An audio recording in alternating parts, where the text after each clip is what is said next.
Hi, my name is Victoria, and today I'm going to be talking about working God into your everyday life. Today's culture has left a lot of us feeling like we believe in a higher power, but we don't know where the higher power is, how to find it, or how to implement it into our everyday lives. I will give you 3 ways that God can come into your daily life and you will start seeing Him even on the hard days. I have been doing these things personally, and I have found articles and books that back the statement that in order to know who God is and to see God, you first have to let Him in. The 3 points I'm going to be touching on are reading the Bible, listening to worship music, and finding a church. To start, I'm going to read a statement from the book Understanding the Bible Engagement Challenge, Scientific Evidence for the Power of 4 by Arnold Cole and Pamela Caudille. Studies by several different organizations suggest that about half of men attending church are involved in pornography. A significant minority of self-identified born-again Christians, particularly those under 35, has cohabitated, and divorce rates are just as high among born-again Christians as other groups. An estimated 8 out of 10 youth from evangelical church Christian homes walk away from their faith by the age of 23. This study says that most people who claim to believe in God have never read the Bible, so if this sounds like you, you are not alone. This study also found that the average American household has up to 4 Bibles in the home. The Bible is still the highest sold book in America, and still roughly 80% of the general population has only read the Bible, pieces of it, once or twice.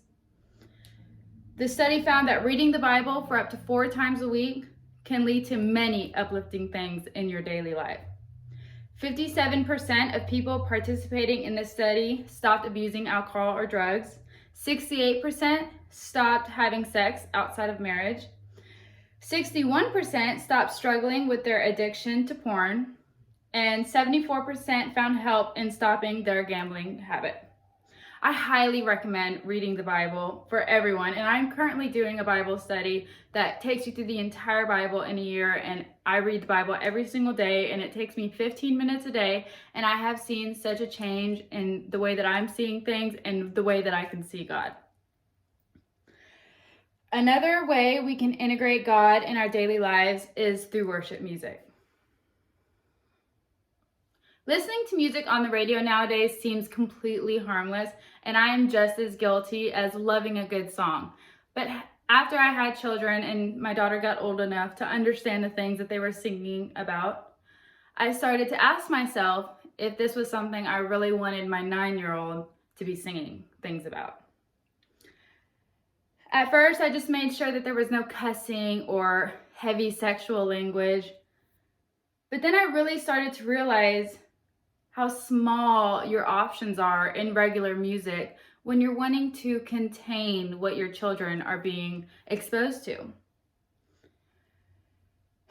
After realizing I wasn't happy with the music choices, I started to listen to the Christian radio station. At first, it feels very awkward, especially if you're not used to listening to Christian music. But after a day of listening to this music, you catch yourself singing along to some of the songs and really resonating with what they're singing about. We don't realize how negative the music we are listening to is until we start listening to something as positive as Christian music. I find Christian music to be extremely therapeutical, and it's not rage-causing or has you saying words that you wouldn't normally say under normal circumstances. And the last thing I want to talk about is attending church. A very popular saying that we all love to say is, you do not have to be a Christian to go to church. And that is 100% true. You don't have to go to church to be a Christian. God will find you anywhere. But church isn't what makes a Christian. The Christian makes the church. Going to church means being part of a community with similar beliefs. Your children are involved with other children who are being raised with the same moral compass that your child is.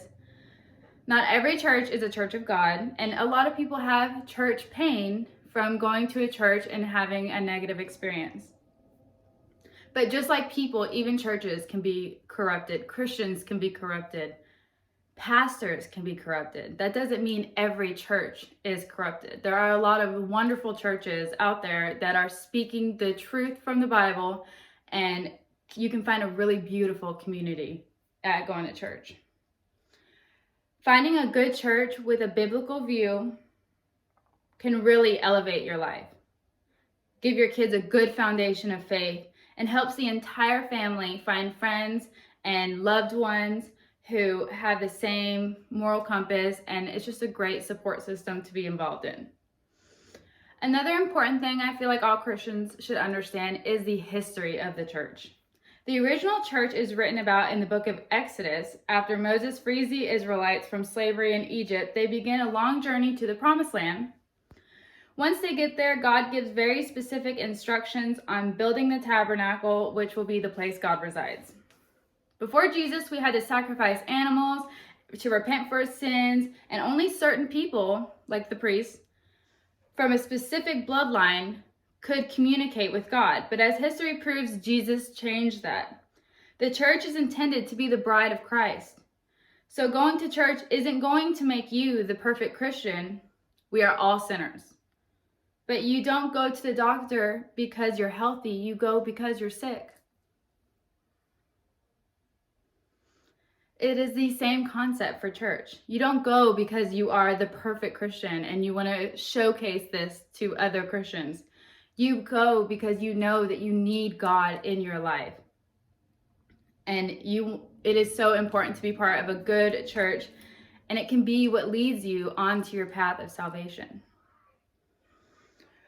With all that being said, I've given you 3 ways that you can include God into your daily life and see where it can take you. We went through reading the Bible up to 4 times a week, worship music, and finding a church. I am sure I sound like the crazy Bible thumper lady with a sign that says, "The end is near," but I'm okay with that. If this speech just makes one person curious enough to do any of these things, and it helps them get closer to God, I'll take that as a win.